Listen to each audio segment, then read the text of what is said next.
ရှင်ပြောကြရှိလို့ခဏလောက်ထိုင်ပါ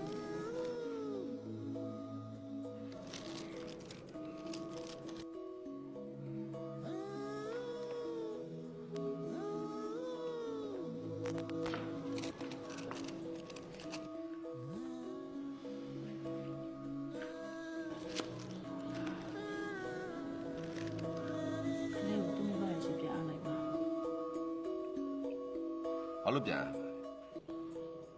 ရှင်ဒီကလေးကိုလူလားမြောက်အောင်မွေးနိုင်မှာမဟုတ်ပါဘူး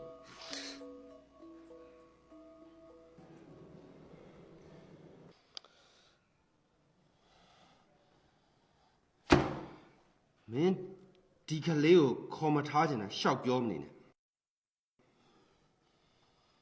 မင်းနှုံးတိုက်ချင်တယ်ရတယ်ဒီမှာကလေးတော့ဒီပစ္စည်းတွေရှိရင်လုံလောက်တယ်အဲ့ပစ္စည်းတွေမှာမိခင်မြတ်တာဆိုတာမပေါအောင်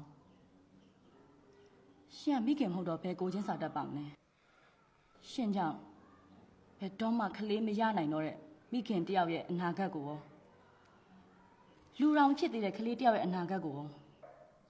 ရှင်ဖြစ်ချင်တာတခုလည်းနဲ့စတေးလိုက်မယ်ဆိုရင်အဲ့မြတ်တာရဲ့ရှင်ကိုစူးလိုက်မယ်